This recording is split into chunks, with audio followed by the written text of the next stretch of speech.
Bonjour mes frères et sœurs, et nous allons continuer l'étude du chapitre 16 de l'Évangile de Marc. Notre bon Père du ciel, hier nous avons vu que tu nous as dit par l'ange que ton Fils bien-aimé, Jésus, était ressuscité d'entre les morts. Mais tu n'as pas juste dit, tu as voulu nous donner des preuves. Tu as voulu nous montrer qu'il était bien ressuscité. Tu as voulu mettre un sceau, je pourrais dire, à ta déclaration, il est ressuscité. Aide-nous, Seigneur, à bien comprendre ce que nous allons étudier ce matin. Amen.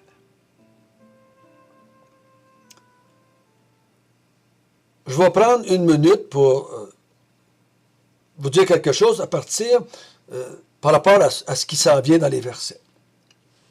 Vous l'avez peut-être déjà entendu.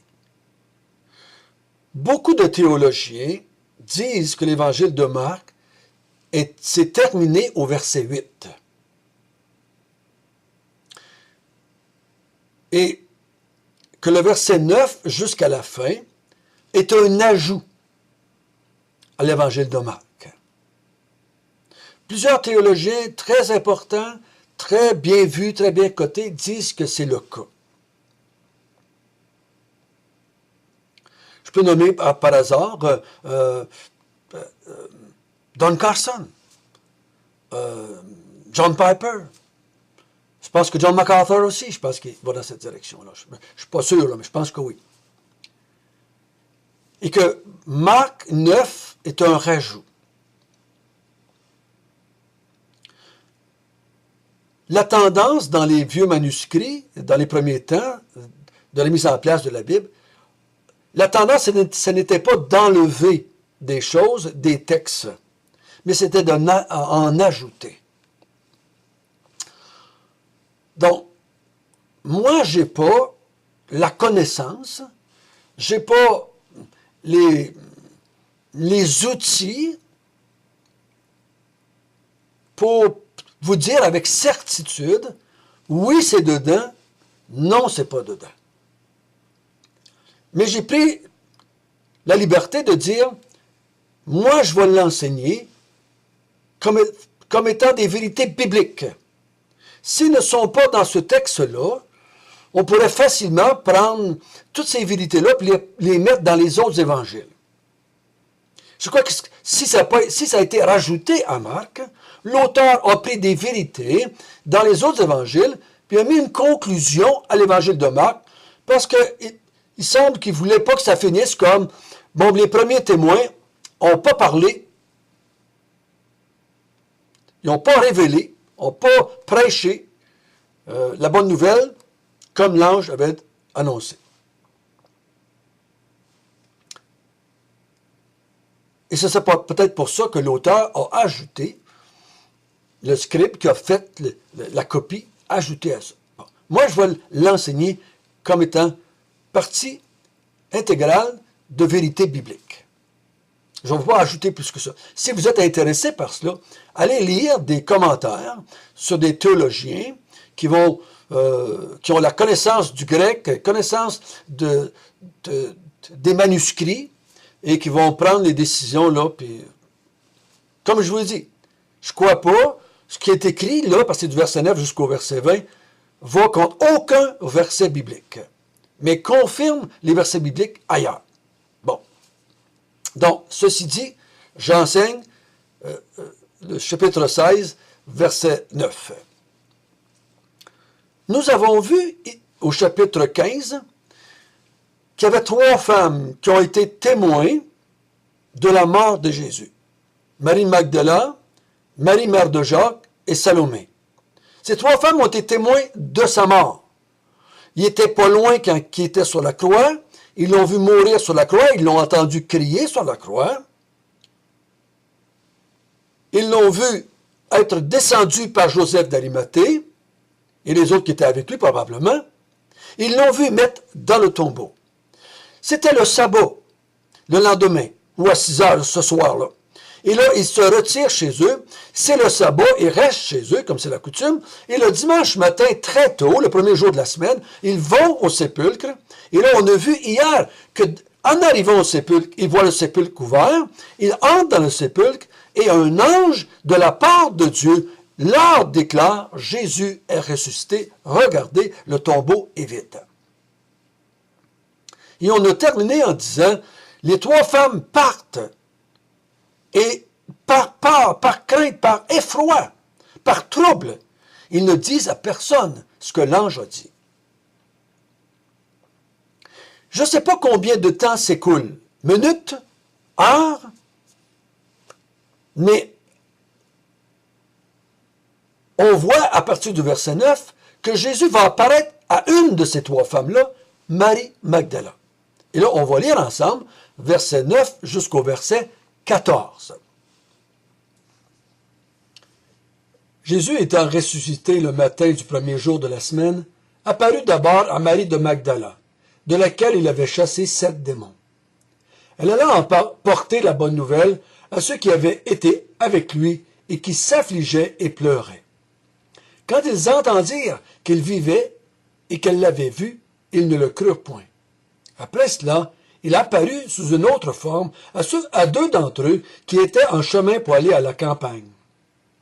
Ils revinrent l'annoncer aux autres qui ne les crurent pas non plus.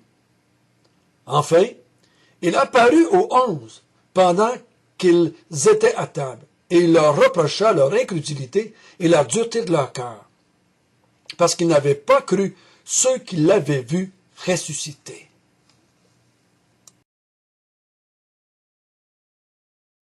Donc ici, nous avons ce que j'appelle les apparitions de Jésus. Le premier jour de la semaine que Jésus étant ressuscité, l'auteur ici rappelle à ses lecteurs que Jésus est ressuscité le premier jour de la semaine, qui est le dimanche, pour les Juifs. Il a ressuscité le premier jour de la semaine et il apparut d'abord, premièrement, à une de ces femmes qui avait été dans le tombeau et qui avait vu l'ange. Marie de Magdala, de laquelle il avait chassé 7 démons. Donc, pourquoi on dit cela? C'est pour identifier la femme. C'est pour pouvoir, si on voudrait, si on était du temps et de l'époque, pouvoir aller parler à cette femme-là, interroger cette femme-là. Donc, il l'identifie. Cette Marie, c'est une Marie de Magdala. Et cette Marie de Magdala, c'est celle dont Jésus avait chassé 7 démons. Donc, cette femme avait une réputation qui l'entourait, que les gens pouvaient savoir de quelle Marie l'auteur parle ici. Marie de Magdala, donc de la village de Magdala, et c'est cette Marie-là dont Jésus avait chassé 7 démons. Donc, c'est la première qui a vu Jésus. Au verset 10, c'est marqué. Ah, là est allée. La première fois que Jésus l'a vu, qu'elle avait entendu dire par l'ange que Jésus était ressuscité, elle n'a pas dit rien à personne. Mais après que Jésus lui a apparu, elle était le dire aux autres. Elle va porter la nouvelle à ceux qui avaient été avec lui. Donc, c'est, selon notre texte, je crois, les 11 et peut-être d'autres disciples, mais au moins les 11. Elle va leur dire que Jésus lui est apparu. Elle dit cela à ceux qui s'affligeaient et pleuraient sur le départ de Jésus. Ceux qui étaient attristés que Jésus soit mort. Et qui n'avaient pas cru, entre guillemets, ce que Jésus avait dit, qu'il ressusciterait le 3e jour. Parce que s'ils avaient cru que Jésus-Christ était pour sortir du tombeau le 3e jour, moi, je sais ce que j'aurais fait si j'avais cru, si j'avais été là. Je ne dis pas que j'avais cru. Mais si j'avais été là et que j'avais cru, je sais ce que j'aurais fait. Je me serais mis devant le tombeau à partir de minuit, puis j'aurais attendu qu'il sorte de là. Il a dit qu'il ressusciterait, je crois qu'il ressusciterait, et je me mets ici, puis j'attends qu'il sorte de là. C'est ça que j'aurais fait. Mais les autres, ils ne le croyaient pas. On le sait ça, on l'a vu. Et ils pleuraient et ils s'affligeaient plutôt dans leur petite maison. Quand ils entendirent qu'il vivait et qu'elle l'avait vu, la réaction, ils ne le crurent point. Non. On ne croit pas. On ne croit pas. Ça se peut pas. C'est pas vrai. Ils ne le crurent point. Au verset 12, après cela, deux personnes, deux autres, Jésus leur a apparu aussi sur une autre forme. Qu'est-ce que ça veut dire? C'est pas facile à comprendre. Mais il y avait eu un peu un changement dans l'apparence de Jésus. Le texte ne nous dit pas les petits changements. Plus grand, plus gros, plus petit, plus brillant, plus blanc, on ne le sait pas. Mais ces deux personnes-là croient que c'est Jésus, savent que c'est Jésus, croient que c'est Jésus, et qu'est-ce qu'ils font? Parce qu'ils le croient. Au verset 13, ils revinrent, parce qu'ils étaient partis de Jérusalem, ça allait vers la campagne, ils revinrent à Jérusalem, et ils l'annoncent aux 11 et ceux qui étaient là. Ils l'annoncent. S'ils l'ont annoncé, c'est parce qu'ils l'ont cru, qu'ils l'avaient vu Jésus. Mais quelle est la réaction des 12, ou des 11, excusez? Ils ne les crurent pas. L'incrédulité persiste. Ils n'ont pas cru Jésus quand il l'avait dit. Ils n'ont pas cru Marie de Magdala, qui, je crois sûrement, leur avait dit, « Nous sommes allés dans le sépulcre, nous avons vu le sépulcre vide, nous avons vu un ange nous le dire, on n'a pas parlé sur le coup, mais après ça, il m'a apparu. » Et ils n'ont pas cru Marie, et maintenant, ils voient deux autres, et l'incrédulité persiste. Verset 14. En dernier, enfin, il apparut aux 11. Intéressant, hein?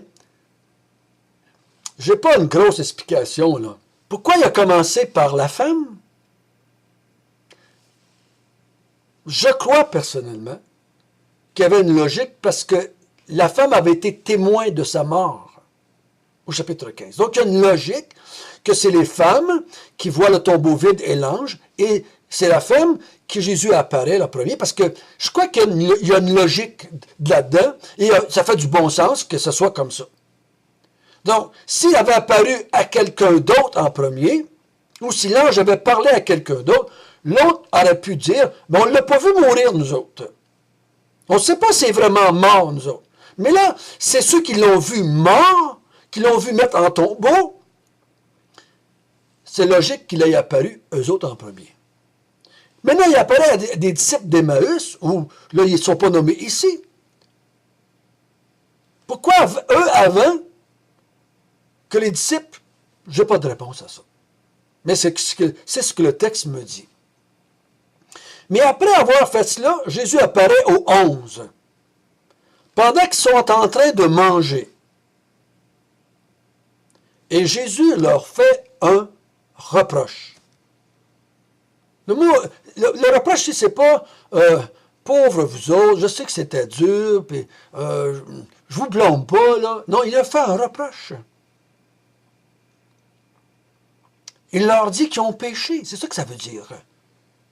Vous avez péché par incrédulité. Vous ne m'avez pas cru quand je vous l'ai dit 3 fois. Je dirais même 4 fois. Vous n'avez pas cru les femmes qui avaient vu un ange que mon Père avait envoyé. Vous n'avez pas cru les disciples d'Emmaüs. Il leur reproche leur incrédulité et leur cœur dur. C'est toute une déclaration, vous savez, à ces 11-là, à ces 11-là, qui avaient vu Jésus pendant 3 ans. 3 ans, ils l'ont entendu, ils l'ont vu faire tous les miracles, ils l'ont vu chasser les démons, ils l'ont vu, ils l'ont entendu enseigner, ils ont mangé avec eux, ils ont couché avec lui. Ils l'ont vu pendant 3 ans faire des choses spectaculaires. Mais leur cœur était encore dur.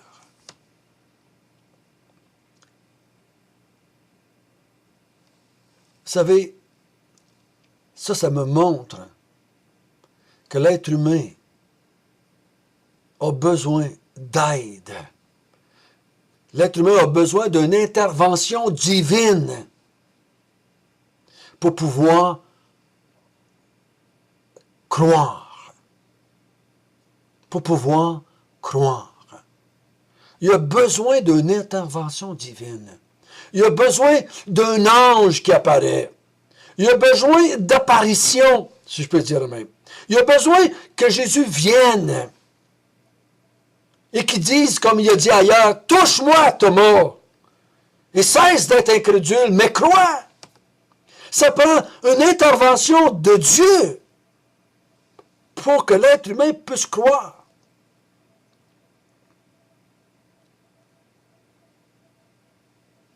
L'être humain, même en présence de Jésus pendant 3 ans, ne croit pas encore.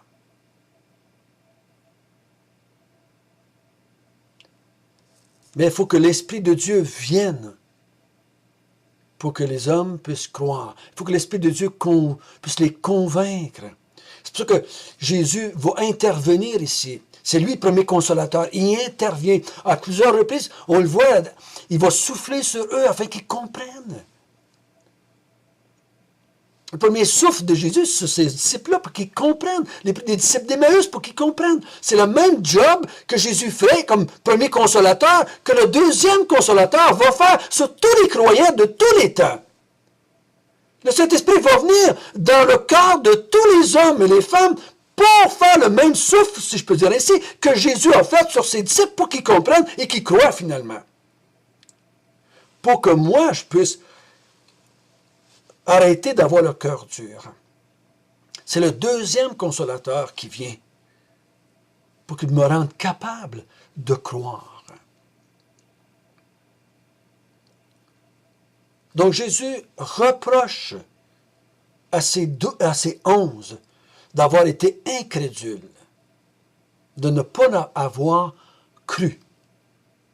Donc, des apparitions.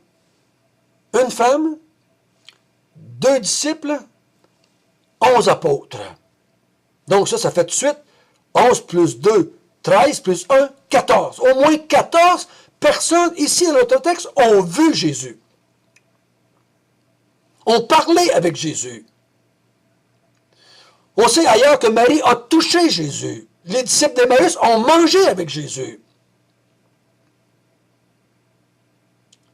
Les apôtres ici voient Jésus, écoutent Jésus. Jésus leur parle. Et dans d'autres passages, on sait que Jésus a mangé avec eux du miel et du pain. Un poisson, excusez. Donc, les apparitions de Jésus à ses disciples confirment que Jésus est bien ressuscité d'entre les morts. Demain, nous allons voir ensemble les effets de la résurrection. Et on va voir ce que cela porte dans la vie de l'Église, le fait que Jésus est ressuscité d'entre les morts. Notre Père du ciel, oh merci. Merci d'avoir secouru l'incrédulité des disciples, l'incrédulité de Marie, l'incrédulité des 2 hommes, l'incrédulité des 11. Tu as eu pitié, tu as eu grâce envers eux. Et tu es venu, si je peux dire, souffler sur eux pour enlever cette incrédulité-là et qui croient finalement. Merci de nous avoir enlevé notre cœur dur, d'avoir mis en nous un cœur régénéré pour qu'on puisse croire, pour qu'on puisse se repentir et te servir et t'adorer. Amen.